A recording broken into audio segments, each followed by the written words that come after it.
Hello student, class 12th chemistry chapter 1st solution. Today's topic elevation in boiling point. Elevation in boiling point क्या है? Colligative properties है. हमने last video में discuss कर रहे थे कॉलिगेटिव प्रॉपर्टीज. तो कॉलिगेटिव 4 प्रॉपर्टीज थी. कॉलिगेटिव प्रॉपर्टीज कितनी थी? 4.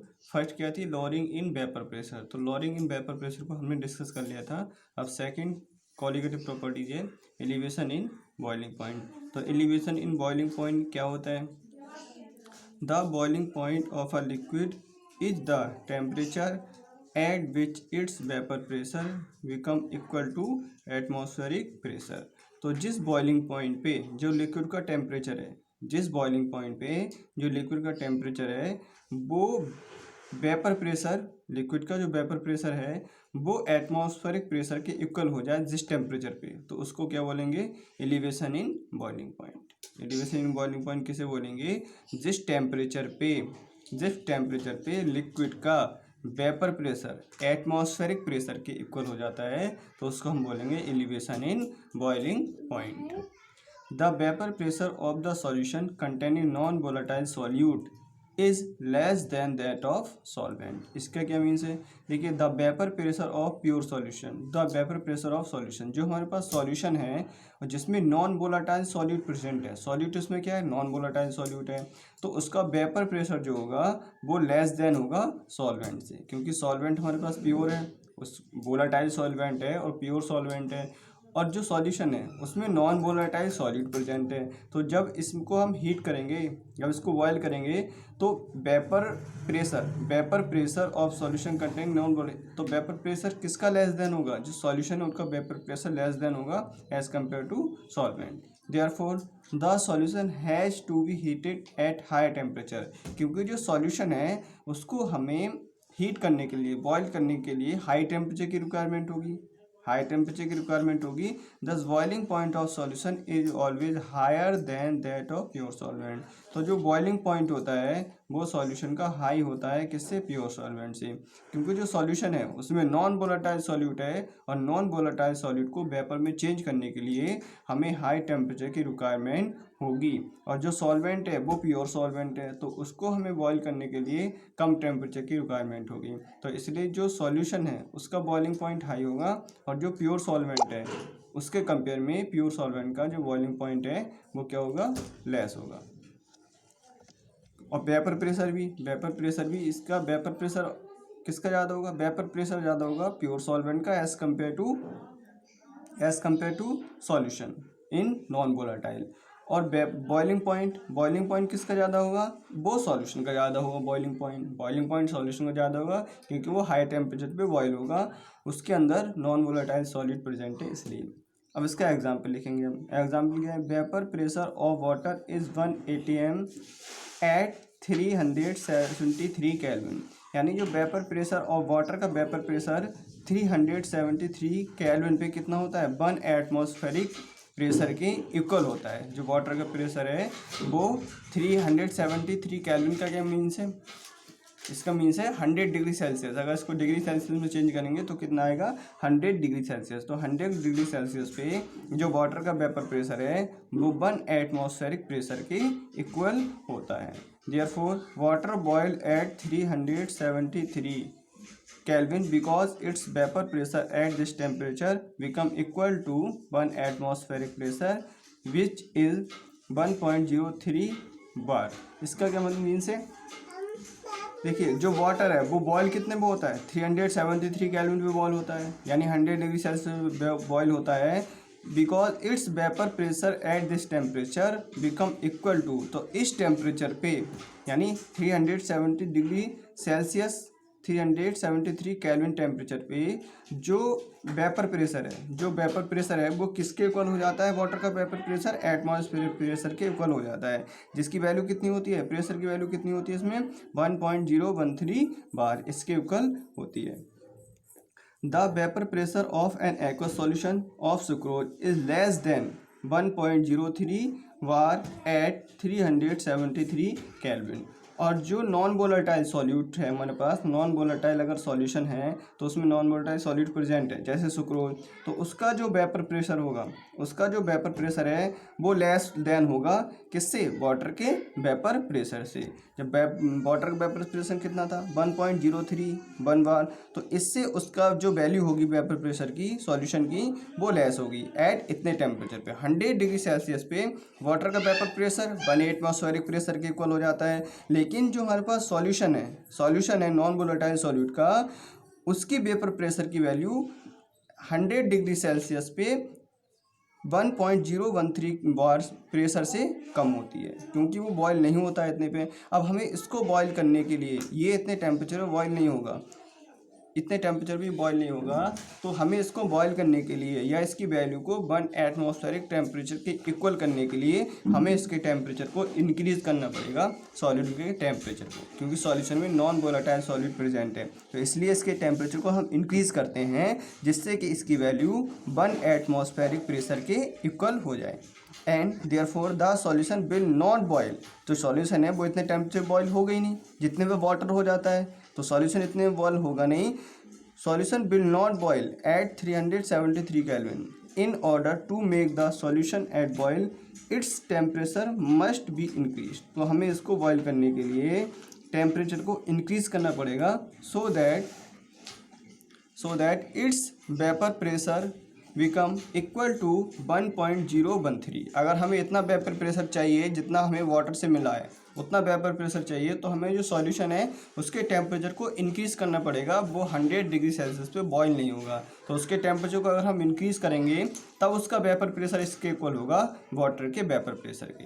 दस boiling point of a solution is always higher than the boiling point of pure solvent. इसलिए जब बॉइलिंग पॉइंट है वो सॉल्यूशन का ऑलवेज हाई होगा as compare to pure solvent, क्योंकि वो वेपर में चेंज ही नहीं होता है 100 डिग्री सेल्सियस पे, और वाटर वेपर में चेंज हो जाता है 100 डिग्री सेल्सियस पे। तो हमें उसका वेपर प्रेशर 1 atm करने के लिए या 1.013 बार करने के लिए उसका सॉल्यूशन का टेम्परेचर को इंक्रीज़ करना पड़ेगा, तो उसका बॉइलिंग पॉइंट जो होगा सॉल्यूशन का वो हाई हो जाएगा बॉइलिंग पॉइंट। जब हमें वेपर चाहिए, वाटर के इक्वल वेपर चाहिए, तो हमें उसके सॉल्यूशन को क्या करना पड़ेगा, बॉयल करना पड़ेगा हाई टेम्परेचर पे। The boiling point of pure solvent in which the solution is prepare. The boiling point of pure solvent in which the solution is prepare. अब देखिए डायग्राम है, तो जैसे जैसे हम टेम्परेचर बढ़ाते हैं वैसे वैसे वेपर प्रेशर की वैल्यू क्या है, इंक्रीज होती जाती है। तो यहाँ पे ये क्या है, TB0 है, TB0 है। तो यहाँ पे हम देख रहे हैं ए और बी, ए भी यहाँ पे क्या है, ए भी क्या है, हमने 1 atm यहाँ पे प्रेशर लिया है।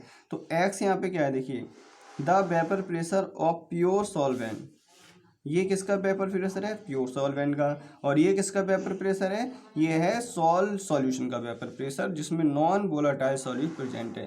तो ये सॉल्वेंट का वेपर प्रेशर है, ये सॉल्यूशन का वेपर प्रेशर है। तो सॉल्वेंट का वेपर प्रेशर क्या है, TB0, और सॉल्यूशन का वेपर प्रेशर क्या है, TB।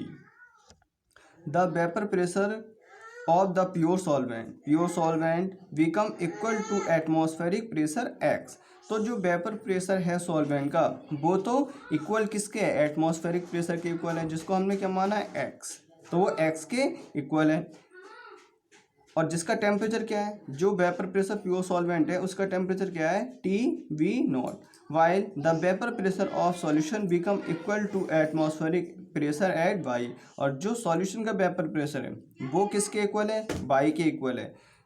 कितने टेम्परेचर पे, TB टेम्परेचर पे। और जो सॉल्वेंट का वेपर प्रेशर है उसको हमने X माना है, TB0 टेम्परेचर पे। और जो सॉल्यूशन का वेपर प्रेशर है वो क्या माना हमने, Y माना, TB टेम्परेचर पे। तो बॉइलिंग पॉइंट की वैल्यू किसकी ज़्यादा होगी, बॉइलिंग पॉइंट की वैल्यू किसकी ज़्यादा होगी, सॉल्यूशन की ज़्यादा होगी, क्योंकि अगर सॉल्यूशन का वेपर प्रेशर हमें इंक्रीज़ करने के लिए, एटमॉस्फेरिक प्रेशर के इक्वल करने के लिए हमें इसका टेम्परेचर इंक्रीज़ करना पड़ेगा। तो बॉइलिंग पॉइंट किसका ज़्यादा हो जाएगा, सॉल्यूशन का बॉइलिंग पॉइंट, यानी TB जो है इसका बॉइलिंग पॉइंट ज़्यादा होगा as compare to solvent. while the vapor pressure of solution become equal to atmospheric pressure at Y. Thus, the boiling point of pure solvent is TB0। जो pure solvent है उसका boiling point क्या है, TB0 है। While that solution is TV, solution H TV. तो solution का जो boiling point है, सॉल्यूशन का बॉइलिंग पॉइंट कितना है टीवी, और जो सॉल्वेंट था उसका बॉइलिंग पॉइंट क्या था TV not.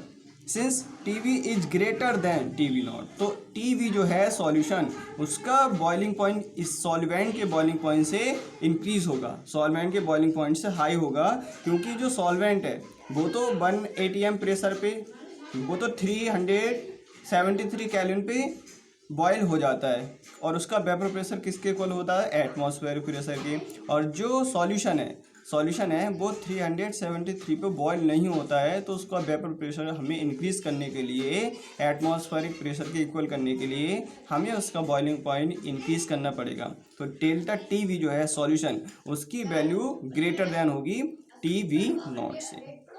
Therefore is an elevation और इंक्रीज इन बॉइलिंग टेम्परेचर, तो टेम्परेचर हमें क्या करना पड़ेगा इंक्रीज। तो एलिवेशन इन बॉइलिंग पॉइंट यानी डेल्टा टीवी को हम कैसे कैलकुलेट करेंगे, डेल्टा टीवी, अब टीवी माइनस टीवी नॉट करेंगे इसको, क्योंकि ये क्या है सॉल्यूशन का बॉइलिंग पॉइंट है और ये सॉल्वेंट का बॉइलिंग पॉइंट है। तो हमें सॉल्वेंट का बॉइलिंग पॉइंट से, सॉल्वेंट का बॉइलिंग पॉइंट ज़्यादा है, हाई है, तो हमें इसके बॉइलिंग पॉइंट से इसके बॉइलिंग पॉइंट को माइनस करना पड़ेगा। यानी सॉल्यूशन के बॉइलिंग पॉइंट को सॉल्वेंट से माइनस करना पड़ेगा। अब डेल्टा टीवी के यहाँ पे क्या है एलिवेशन इन बॉइलिंग पॉइंट है। It has been found one out experiment that elevation in boiling point of a solution is proportional to the molar concentration of solution। जो एलिवेशन ऑफ बॉइलिंग पॉइंट है, हमने experimentally क्या देखा कि जो elevation of boiling point है delta TV, वो किसके डायरेक्टली प्रोपोर्शन होता है मोलर कॉन्सेंट्रेशन ऑफ सॉल्यूशन के। तो डेल्टा टीवी किसके इक्वल होगा एम के। अब यहाँ से प्रोपोर्शन साइन हटाएंगे तो यहाँ पे क्या आ जाएगा केवी क्या है मोलर एलिवेशन बॉइलिंग कांस्टेंट, केवी क्या है मोलर एलिवेशन बॉइलिंग कांस्टेंट। अब हमारा ये फार्मूला आया, तो इस फार्मूले से हम मोलर मास को कैलकुलेट करेंगे। तो determination of molar mass of solute, molar mass of solute को कैलकुलेट करेंगे from elevation in boiling point temperature. तो elevation in boiling point temperature से हम मोलर मास ऑफ सॉल्यूट को कैसे कैलकुलेट करते हैं। तो देखिए यहाँ पे जो मोलैलिटी है, हमने पीछे डिस्कस किया था इसी चैप्टर में सॉल्यूशन में कि मोलैलिटी का फॉर्मूला, मोलैलिटी क्या था, इसको हम स्मॉल m से रिप्रेजेंट करते थे, और इसका फॉर्मूला क्या होता था moles of solute upon weight of solvent, या हम यहाँ पे मास भी लिख सकते हैं, mass of solvent in gram into 1000। ये फॉर्मूला था मोलैलिटी का। अब यहाँ पे मोल्स, हमें मोल्स चाहिए होते थे, तो हम मोल्स को कैलकुलेट करते हैं पहले, तभी ये फॉर्मूला लगाएंगे। तो मोल्स को कैसे कैलकुलेट करते थे, मास अपॉन मोलर मास, यानी mass of solute upon molar mass of solute. तो मोल्स कैसे कैलकुलेट करते हैं, mass of solute upon molar mass of solute. तो डब्ल्यू बी क्या है वेट या mass of solute, M B क्या है molar mass of solute, molar mass of solute है। तो यहाँ पे एम कितना हो जाएगा डब्ल्यू बी इंटू 1000, यानी ये क्या है molar weight of solute upon molar mass of solute, ये 1000 ऐसी रहेगा। और यहाँ पे क्या आता है, यहाँ पे आता है वेट ऑफ सॉल्वेंट, तो वेट ऑफ सॉल्वेंट क्या आ जाएगा W A. Substituting the value of M in equation 2, जो इक्वेशन 2 आई थी हमारे पास delta T B equal to K B M. अब हम m की वैल्यू जो आई है, मोलैलिटी की वैल्यू जो आई है, वो यहाँ पे रख देंगे। तो delta T V equal to K भी यहाँ पे है, m की जगह हम क्या रख देंगे, ये वैल्यू आ जाएगी m की जगह W B into 1000 upon M B into W A. अगर हमें एम बी की वैल्यू कैलकुलेट करनी है, यानी मोलर मास को कैलकुलेट करना है, तो मोलर मास को कैलकुलेट करेंगे तो डेल्टा टी बी यहाँ आ जाएगा और एम बी यहाँ आ जाएगा। तो ऐसे मोलर मास को कैलकुलेट करना हो तो मोलर मास को कैलकुलेट करते हैं, एलिवेशन इन बॉइलिंग पॉइंट को कैलकुलेट करना हो तो ये फॉर्मूले से हम कैलकुलेट कर लेते हैं। अब एक इसका एग्जाम्पल सॉल्व करेंगे। The boiling point of benzene is 353.23 kelvin. Boiling point of benzene इतना है when 1.80 gram of non volatile solute. तो सॉल्यूट जो है उसका मास कितना हो गया 1.80 was dissolve in 90 gram of benzene. और जो सॉल्वेंट है, सॉल्वेंट का मास कितना हो गया 90 ग्राम, क्योंकि हमने नॉन वोलेटाइल सॉल्यूट यानी 1.80 ग्राम को किस में डिजोल्व किया है 90 ग्राम ऑफ बेंजीन में। तो ये क्या हो गया सॉल्यूट, बेंजीन क्या हो गया solvent. The boiling point is raised, और बॉइलिंग पॉइंट इतना था हमारे पास, रेज्ड होके कितना हो गया 354.111 kelvin. Calculate the molar mass of solute. तो मोलर मास ऑफ सॉल्यूट यानी एम बी की वैल्यू हमें इसमें क्या है कैलकुलेट करनी है। और के बी जो कांस्टेंट होता है उसकी वैल्यू गिवन है 2.53 किलोग्राम पर मोल। तो यहाँ पे ये वैल्यू की मैंने के बी। डब्ल्यू बी कितना है, डब्ल्यू बी यानी mass of solute, mass of solute कितना है 1.80। W A mass of solvent कितना है 90 gram. Delta T V, delta T V जब भी हम निकालेंगे तो कैसे निकालेंगे, देखिए ये जो 354.11 है इसमें से ये माइनस कर देंगे तो डेल्टा टी वी की जो वैल्यू आ जाएगी 0.88 केल्विन आ जाएगी। अब हम यहाँ से मोलर मास का फॉर्मूला लगा देंगे। तो मोलर मास क्या है फॉर्मूला, ये है formula K V into W A into 1000 upon delta T V into W. अब हम सारी वैल्यू लगा देंगे। देखिए के वी की वैल्यू कितनी है 2.53 है। डब्ल्यू बी यानी mass of solute, mass of solute कितना है 1.80 इंटू 1000। डेल्टा टी वी कितना है 0.88 और मास of solvent, mass of solvent कितना है 90। तो एम बी जो मोलर मास ऑफ सॉल्यूट है वो कितना आ जाएगा 57.5 ग्राम पर मोल। ऐसे कैलकुलेट करते हैं इसके न्यूमेरिकल। तो ये सेकंड प्रॉपर्टी थी एलिवेशन इन बॉइलिंग पॉइंट। तो इसके बेस पे न्यूमेरिकल आते हैं।